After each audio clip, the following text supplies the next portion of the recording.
DNA grunn erfðaefni sem geymir upplýsingar lífverur, hvernig þær líta út og hvernig þær starfa. RNA til nokkra tegundir af RNA en ein gerð RNA afrit sem tekið af DNA og sent út í umfrymi svo að sé hægt að smíða úr því eftir því prótín sem þá eftir grunn einingu uppskriftinni frá DNA-inu. Báðir hópar, bæði DNA og RNA byggð upp þannig að það fosfathópur sem að tengist sykru sem tengist niturbasa. Svo kemur annar fosfathópur, sykra og niturbasi. Þegar við erum að tala DNA þá annar svona hópur hérna megin og annar niturbasi. Sykra og niturbasi, svona heldur þetta endalaust á, ekki endalaust en ansi lengi áfram.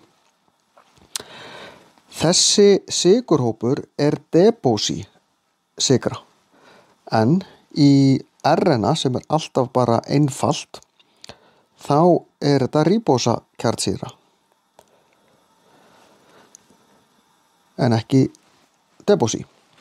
Niturbasarnir sem koma við sögu hérna adenín og tínín sem passa saman þegar við erum að tala DNA og guanín og cytosín. En þegar í RNA ekki tínín heldur þá kemur U í staðinn fyrir T. En þið þurfum að skoða myndbönd umritun eða afritun DNA til þess að sjá aðeins betur hvernig þetta virkar allt saman. Ein svona eining, niturbasi, fosfathópur og sykra kallað kirni. En það voru Watson og Crick sem að sýndu fram á uppbyggingu DNA á þennan hátt árið 1953 og fengu Nóbelsverðlaun fyrir.